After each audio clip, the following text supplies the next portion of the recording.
আসসালামু আলাইকুম সবাইকে, welcome back to my another video. আজকে আমি আমার বারান্দার গাছগুলোকে একটু গুছিয়ে রাখবো, তাই ভাবলাম ভিডিওটা আপনাদের সাথে শেয়ার করি। আস্তে আস্তে বেশ কিছু গাছ হয়ে যাওয়ার কারণে বারান্দাটা অগোছালো হয়ে যাচ্ছিল। তাছাড়া ঝাড়ু দেওয়া, মোছা এগুলো বেশ কষ্টসাধ্য হয়ে যাচ্ছিল। সেই জন্য ভাবলাম টবগুলো রাখার জন্য র্যাক কিনে নিয়ে আসি।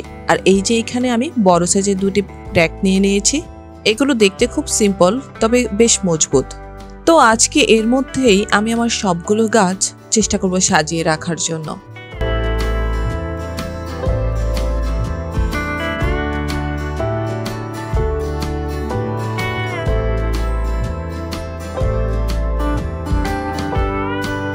যাই হোক, মোটামুটি সবগুলো গোছানো হয়ে গেছে। আরও অনেক টব রাখা যাবে। সময় সুযোগ করে বের হয়ে আরও কিছু গাছ কিনে নিয়ে আসবো। এখানে একটা মরিচের ছোট চারা ছিল, ভাবলাম এই টবটার মধ্যে সেটা লাগিয়ে দিই।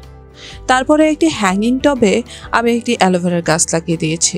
আমার সন্দেহ আছে এই গাছটি জীবিত থাকবে কিনা।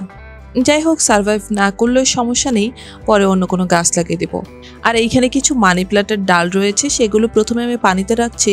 শিকড় বের হয়ে গেলে তারপরে টবে নিয়ে আসবো। এইভাবেই আমি সবগুলোকে সুন্দর করে গুছিয়ে দিয়েছি। সামনে আরও বেশি টব বাড়ানোর ইচ্ছে আছে। আস্তে আস্তে সবকিছুই করব। তো আপনাদের কাছে আমার বারান্দাটি কেমন লাগলো অবশ্যই কমেন্ট করে জানাবেন। আর আপনারাও কিন্তু চাইলে এইভাবে সুন্দর করে গাছ দিয়ে বারান্দা ডেকোরেশন করে নিতে পারেন। এটি আমাদের পরিবেশের জন্যও ভালো, আর নিজেদের মন ভালো রাখার জন্য তো এর থেকে ভালো অপশন আর কিছুই নাই।